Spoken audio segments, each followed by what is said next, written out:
On Saturday, May 4th, the LSU Curriculum Theory Project organized a service day to assist the Pointe-au-Chien in Terrebonne Parish with cleanup at the École Pointe-au-Chien Elementary French Immersion School. The first Louisiana school with the specific purpose of serving Indigenous students. It hopes to not only preserve the language of the tribe, but also the culture and history of its people. 14 faculty and students from 3 colleges: Human Sciences and Education, Humanities and Social Sciences, and Science, provided assistance in cleaning the damage from Hurricane Ida in the building that will become the permanent home for the school. While currently in the temporary building, the principal, Christine Verdin, is hopeful that renovations to the school will be completed by the state by the fall of 2025. The day of service was a call to action that emerged from the day of dialogue in the fall of 2023, spearheaded by Professor Emerita Petra Hendry, the first ever conference at LSU that focused specifically on educational issues impacting Indigenous peoples in Louisiana. Molly Quinn, the director of the Curriculum Theory Project, with leaders of the Curriculum Theory Graduate Student Collaborative, Shahid Hussein and Leonardo DeFranco Geller, has organized several events to highlight the current issues that face Indigenous nations in Louisiana as a result of coastal erosion, land loss, and lack of place-based curriculum. After a long day's work cleaning most of the debris from the school's building, the group toured the tribal center. A book drive will be the next initiative of CTP, as it hopes to continue developing a relationship with the Pointe-au-Chien that will support them in achieving their goals of educating their children in the long, rich history of Indigenous culture.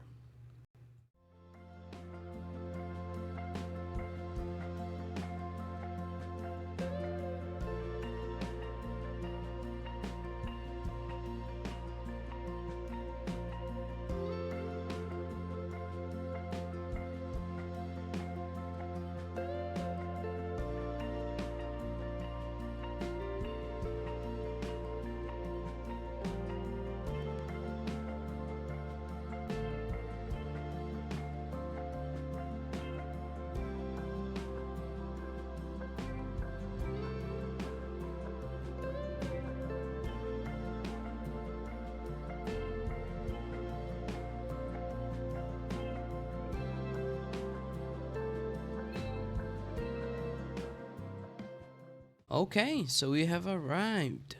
Pointe-au-Chien tribe.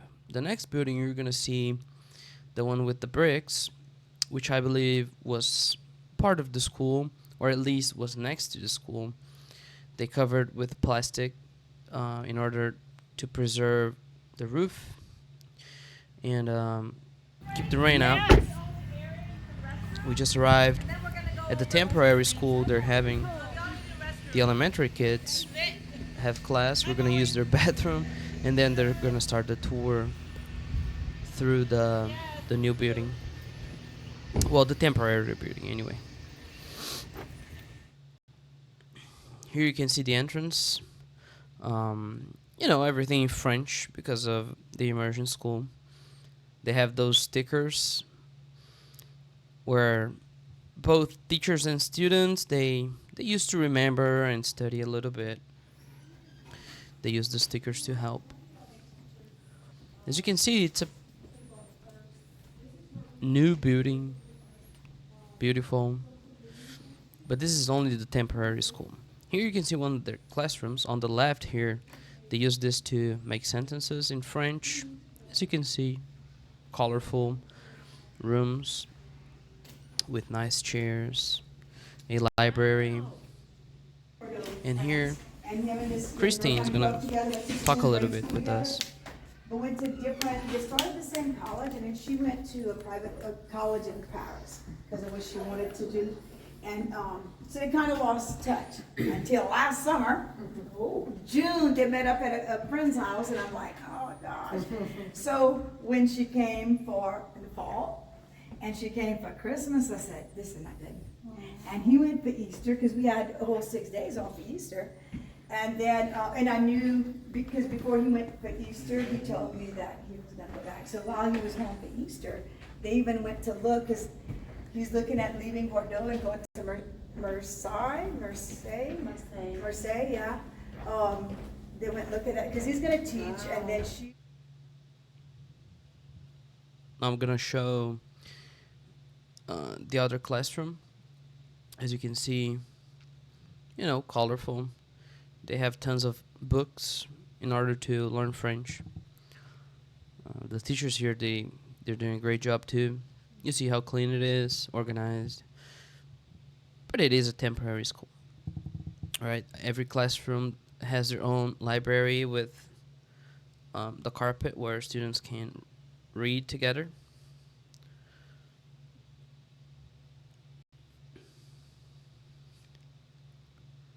That's it. It's a little library, a moving library. That's right. A library on wheels. I do have books. And here Christine talked about the moving library, which of course is temporary as she said, but you can see the building. It's using they're using it as a school for now. But originally it's not. That's not what the building is for. And then Christine's gonna take us to the actual school, which was hit by Hurricane Ida, in a second here. Absolutely, yeah. Yeah, this is the building. We tried to estimate, well, we just got the plans from the school because we had asked, my daughter had asked, no response. And then the choir principal, the choir principal here, has a friend that works in the school board, and she got us the plans, the original plans. So we got those Thursday. So they should have the date, but I didn't ask her what it was, but it's in the 50s, because I started in 65, and it was already, so it was probably late. You went to school here? I went to school here. Oh my God. Well, this is the same school Christine went in 1965, and you can see the current state of the building. On the background, you can see the roof with the plastic on, the white plastic I mentioned before. There you can see Donald and another tribal member. But they're taking the trash. They're picking up trash, and they're gonna start picking up the white plastic too, because they're gonna rebuild it. They're gonna rebuild the roof. Oh man, you can hear me on the background complaining that such a beautiful place, beautiful tribe. These things happen, and we were there to help. But you can see the air conditioning, some windows were torn apart, and it was just a mass destruction. On the inside here, you can see on the left here, they were a Blue Ribbon school. There still are. In this room, they kept all the junk they couldn't put anywhere else, and the rest of the rooms we're gonna work on. We're gonna pick up trash.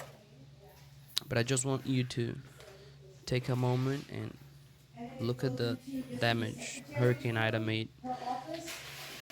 in the school. Yeah.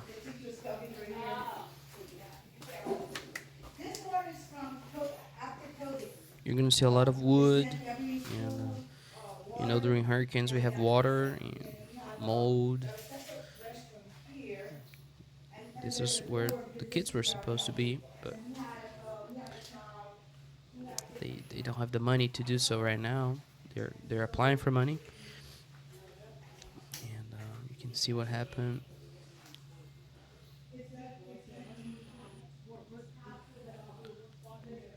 During the hurricane, paint came all over.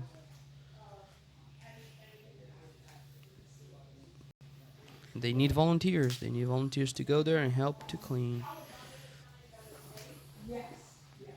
So I girls' bathroom, boys' bathroom, and this is a storage area.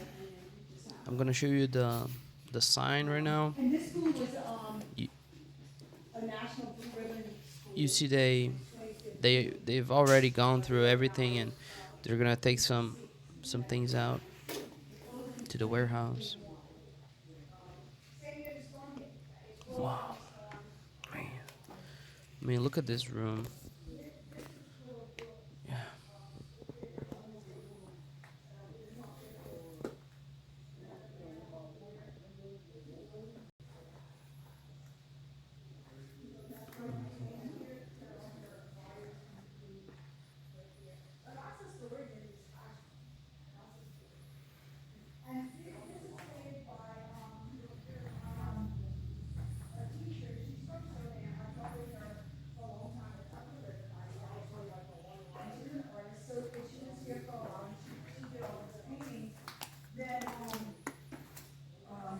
So the school flooded for You can see both of the bathrooms right there. Ike and Lily. So that's why it's Wayne's coding. They had to come in and, yeah, and change all that, cut it out, yeah. And then she came back. It's always hard to see the empty shelves and no kids running around. This is special ed room, The tribe's going to turn it around. I'm gonna show you the computer lab right here, the one with the purple roof. And as you can see, they have plenty of space. They had pretty big classrooms. Yeah, big room right there. Um, I'm not sure what's the situation with technology. As I mentioned, hurricanes, water. I'm pretty sure they didn't turn it on when it was wet, but you never know. It can be damaged. But as you can see, here's the front door, and it's a beautiful place. and then again, the same Look at the oaks, style, too. Ashrams here, here. Yeah. And these were just for kids to put their stuff, in their book sacks and, whatever. Yeah. This was a kindergarten classroom here. And then, because we had the other building, the brick building, this was our, teacher's lounge / workroom, parent room. They'd come and work in here. We will, but, what we're gonna do is, we're gonna have them come, after they abated, because it's all brick, like, it's cinder blocks, and on the outside, the regular gray bricks, and the inside's brick too. And steel, there's very little wood in that building. So we're gonna put a roof on, have it cleaned, and then just let it sit until we need it. And that's probably where we're gonna put. our Yeah, as you can hear library. from Christine here, this building here has the most wood. And then the library, Yeah, so they're gonna try to fix the other one first, and then this one will be fixed right after. Consolidated government, well, they closed it and they gave, like, some of these things have stipulations. Many things here cannot be reused. Like like this one, we don't know the situation. Said that it could only be used for educational purposes. Because at first we thought the school board was gonna have to sell it to the company, the house people, whatever. It's a beautiful place. Thank God for stipulations like that, they weren't allowed to. The library is the same way. It was built to be the community. Now we are on the other building, and Christine's gonna give us some instructions on what she needs us to do. But as you can see, the walls on the inside here, they were very damaged. The appliances too, both ovens and they were destroyed too. As you can see them. So I think that's the biggest thing, the faucets,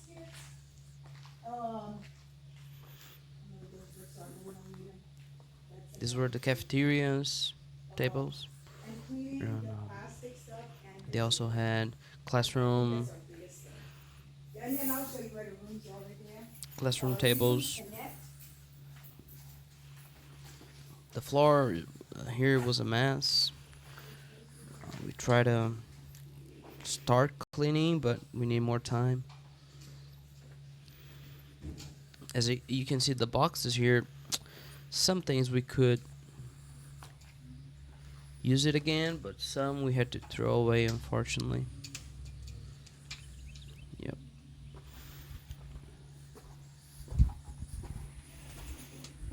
Just a peaceful tribe, but with all the hurricane problems here.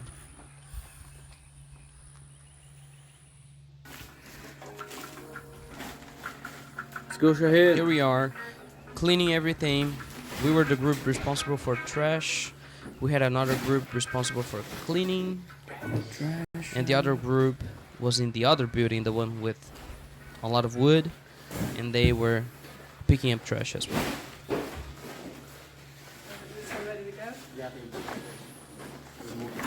What's your job? Taking care of the tables, Taking care of the tables? like their jobs. My job? Yeah, we're taking the trash out. Yep. So they did all the tables, all the cafeteria tables. I think Dr. Henry was sorting the boxes out for us, and then we had to throw the boxes away. We try to save the inside as much as we could.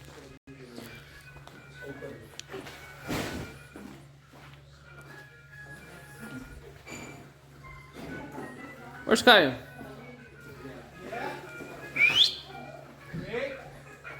What are we doing? cleaning, man. All right, let's go. This is the front of the school, and here you have the big picture.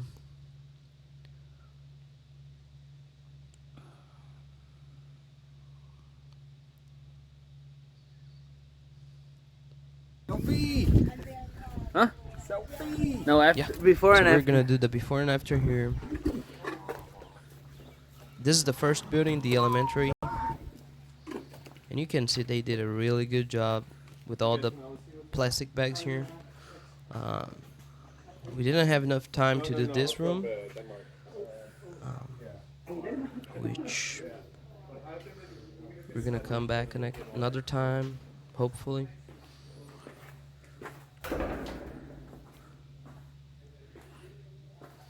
But the floors, they need special products. Take all the paint off. But here you can see the trash bags and everything they did.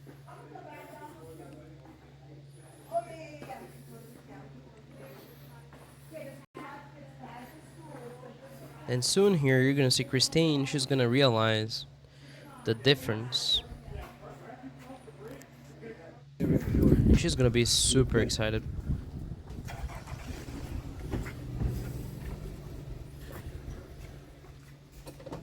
There it is. Oh my goodness, Did you see it? it is beautiful. I am so excited. Yeah. Oh, Yeah. yes. You see? What a difference.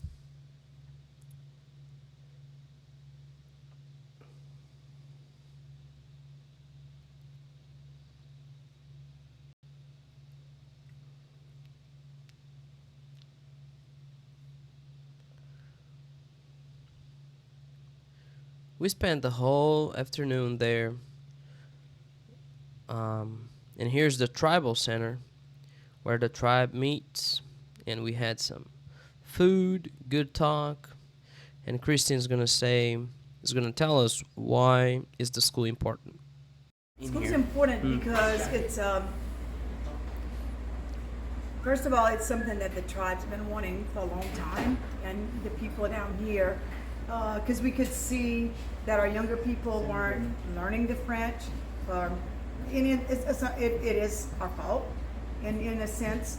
Like for myself, I married someone who didn't speak French, so we spoke English. I spoke English to my girls. Now in my house, at my mom's house, we all spoke French. So we could see that kind of dying out with the younger kids, and we felt like it would be great if we could open a French immersion school, teach the kids from, pre-KK, which is when you learn a second language the best, and then having that continue till like at least the upper elementary grades, and then that process hopefully merging that gap between the grandparents and the kids. hoping that their parents will catch on, and then you'll hear more French speaking in the community. And then with that said, we had planned to start French classes for adults this year. Well, that didn't happen. There's so much going on in the school. You know, it's been a bigger endeavor than what I ever thought. Not the teaching part and the education part, but running the school through the state's been really difficult for us. But hopefully this coming year, we're going to offer it to our parents, even if we do like a class a week, and then that would help too, because the parents have expressed interest in learning. The kids will go home and they speak French. The parents really don't understand, not the grandparents do. So it was very important to our community and in other communities around that speak French, to give those kids an opportunity to learn French, and also to give, because our school is approved for Terrebonne and Lafourche, to give other people the opportunity to come and send their kids to school, because it's not just, I mean, we speak the Indian French, but the Cajuns lost their French before we did.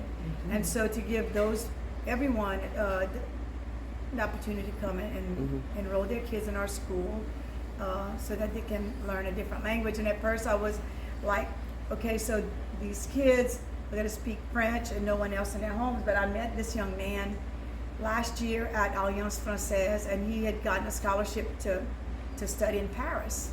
And he speaks fluent French. He attended a French immersion school in New Orleans. And I asked him one day if his parents spoke French, and they do not. And he still kept that fluent French. So it's something that, you know, as long as they're in school and using it daily, they will not lose, they won't lose it. And if we could get them through that time where they can go out into the world and be able to speak a second language, I find that the United States in a whole don't push a second language like other countries do, and I never understood that. But two things is because I feel like we are cheating our kids because we're not encouraging them to learn a second language. And then, in a sense, and I'm going to say this, I don't mean it to be ugly to my country, but I feel like then we feel like everyone should speak English. I'm just saying, it's not, you know, I just feel that maybe that's how other people perceive us. And I think that too. But anyway, I just feel like we need to, as a whole in the country, and Louisiana, I'm give you an example of how it is not taken seriously and not, and kind of cheating our kids. So in our public school, Terrebonne Parish, we have no physical second language teachers. The kids are learning a second language on the computer. Well, you can do that on your phone. So it just shows it's not important to them. And I just feel it is important.